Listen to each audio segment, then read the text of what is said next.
Hey, my name is Ben Taney, and here's my final project it's about a how-to video on how to do topicality. Alright, so what is topicality? Topicality is a strategy taken by the negative team in an attempt to win the debate. So it's one of the 5 stock issues, the others being solvency, harms, inherency, and significance. So what is topicality? Topicality is when the affirmative team violates some part of the resolution. And the resolution usually follows something along the lines of whether the United States federal government should something. It goes along those lines.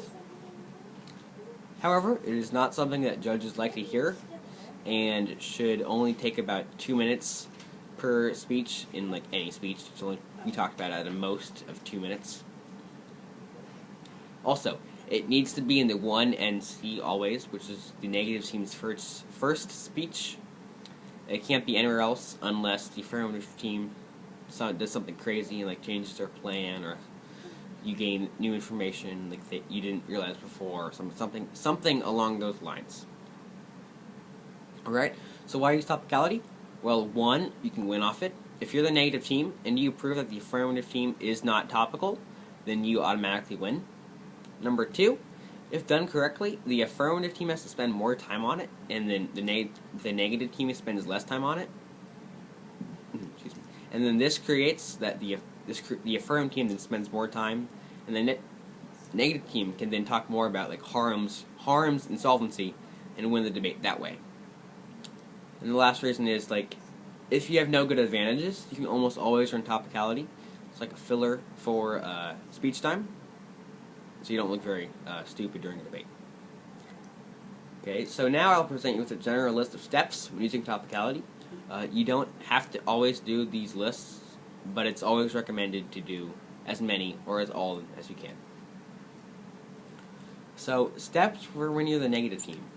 First thing you do is you come up and you read a definition. This definition, you read, the definant has to define one of the terms in the resolution. And the next is an interpretation / violation. So here, you say why the affirmative team does not meet your definition and what they do instead of the definition that you read. 3 is standards. So this is a reason why your interpretation is better than an interpretation they come up with. So definitions have standards. There's 6 standards of definitions that you should always pair up with a definition. That gives a reason why your definition is better. So definitions are usually fair limits, bright lights, field context, scientific, legal, or a common person. Okay, so first off, fair limits. Fair limits is saying that your definition is better because it limits the acceptable amount. An example would be that your plan could only take place in Kansas. That would limit the acceptable amount. Bright lights is a definition. Says that your definition is better because it draws a clear distinction. Field context would be a group or organization who is experienced in the issue. Scientific, which is it's in its name, is a definition made by a scientist. Legal, it's also in its name. It's a ruling by a court or someone who interprets the law, like a judge. And then common person. This just says the definition is the most understood by the common person. By the common person, yeah. And then another thing of standards is you say how the affirmative team hurts the negative team by not being topical.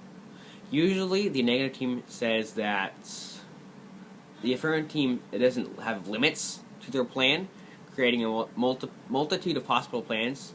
So limits, and that they take away negative ground. So ground, it's usually called ground, by being able to spike out links. So for example, if a plan doesn't spend money, you can say they take away negative ground because they don't spend money, because as a negative team you'll learn to read spending a lot. And the 4th thing you say if you're negative is voting. This is when you explain to the judge why that voting on topicality is an issue. Voting on topicality is an issue, and why you should care the affirmative team is not topical. Common voting issue is saying that the affirmative team doesn't allow for a fair and educated debate because they're not topical. Okay, so if you're the affirmative team, and you just heard a whole bunch of scary stuff about topicality, So here's what you do. So first thing you do is a we meet. You always try to come up with a we meet, which just says how your plan already meets the definition that the that the negative team gave. And if you can or can't, it doesn't matter, you then always read a counter-interpretation. This counter-interpretation is when you come up with a new definition for the word that the negative team is disputing. This definition needs to match up with your plan, so you can say that your plan is topical. So your definition needs to match up with your plan. It needs to work so that the judge knows 100% that your plan is topical and it fits. And then, like the negative team, you need to come up with prefer interpretation. This is when you say why you should prefer the definition you gave, or the definition the other team gave is bad. So you can use the standards again that I said for the negative team, the 6 definition standards. And also voting. This is when you say why the judge shouldn't vote on topicality.